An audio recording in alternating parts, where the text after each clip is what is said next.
श्री वृंदावन धाम की जय। जय जय श्री श्री राधे।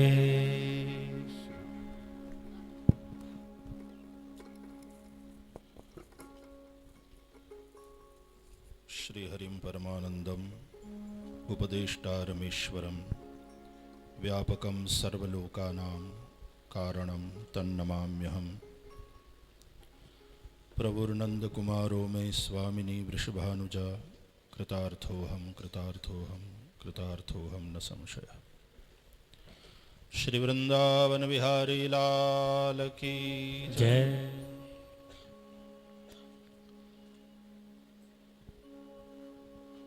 व्यासपीठ को प्रणाम। यहाँ पर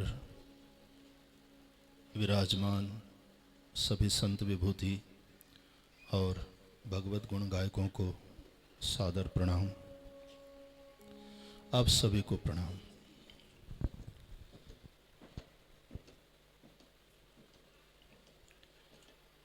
यहाँ का तो मुझे पता नहीं, लेकिन हमारे यहाँ गुजरात में, सौराष्ट्र में जब श्रीमद् भागवत की निमंत्रण पत्रिका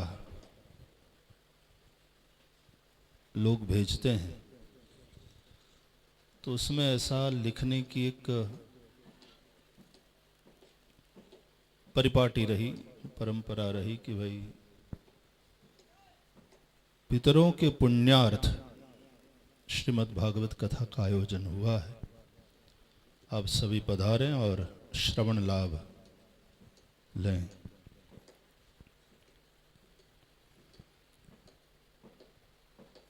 इन दिनों वहाँ की कथाओं में तो निश्चित रूप से इस विषय पर चर्चा व्यासपीठ से हम करते ही हैं।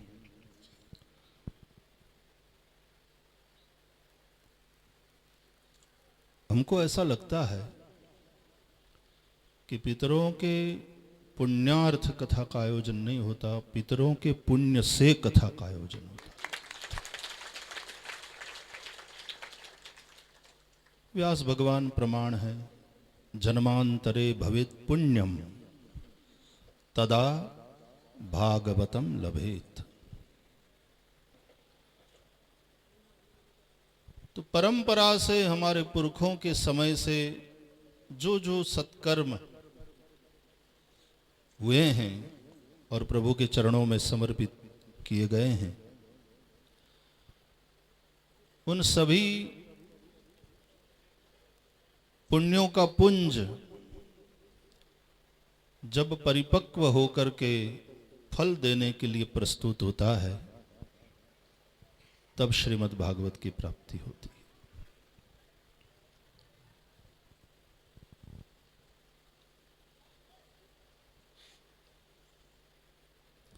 ज्ञान वैराग्य मूर्छित थे यहाँ इस भूमि में।